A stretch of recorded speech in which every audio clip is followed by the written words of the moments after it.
proposal from another great architect and engineer, a man named Buckminster Fuller. Yes, and maybe, yeah.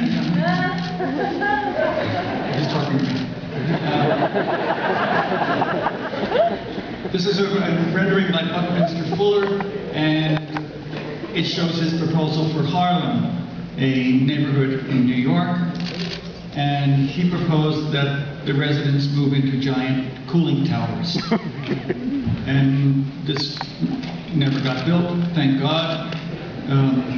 Harlem as a neighborhood still exists, and now it is experiencing a revival. It's a nice place to live, and it's doing better every year. But there are no cooling towers for people to live in.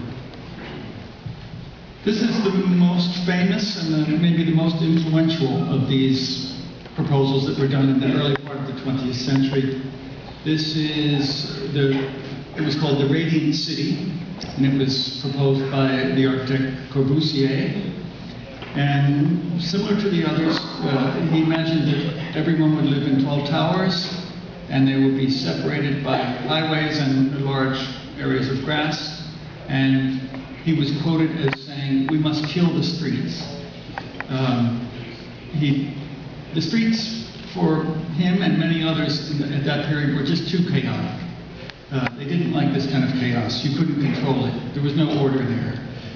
There were too many accidents and random things happening. So they thought that it might be better to eliminate that kind of life that happens on the street. And so they proposed these kind of things. And it was a very influential idea. This is a proposal that was done by General Motors. This is from the 1939 World's Fair, and in their exhibit that they made at the World's Fair, the public would ride on this it was a kind of people mover, and they would see a giant model of the city of the future.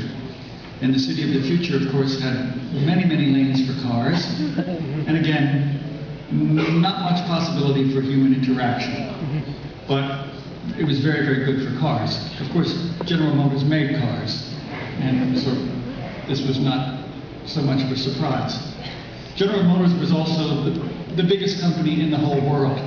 And so when they made a proposal like this kind of propaganda, it was very, very influential. People took it to heart and thought, yes, that's what our city should be like. And, of course, it became true. This is downtown Los Angeles. This is downtown New Orleans. We're used to seeing other images from New Orleans, besides the Katrina flooding. But in many North American cities and other cities around the world, the cities are cut by these giant highways. This is downtown Austin, Texas. I ride my bicycle around and explore the cities, and then I discover that I get to something like this and there's nowhere to go.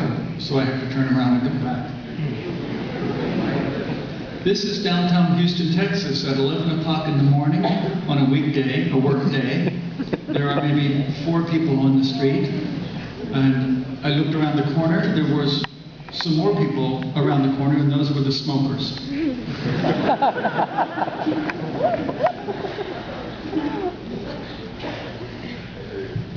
In a lot of North American cities, lots of space in the city is not only given to the car for highways, but for parking. If everyone has to drive into the city to work or to live or something like this, they need to put their cars somewhere. So lots of space is given to the car, and this is essentially dead space in the city. Maybe in the farmland this is okay, but in the middle of the city this is really dead space, and nothing happens there. There's no interaction, there's no shops, there's no buying and selling, there's no business, there's no music, and, well, it seems a bit of a waste to have that in the middle of an urban center.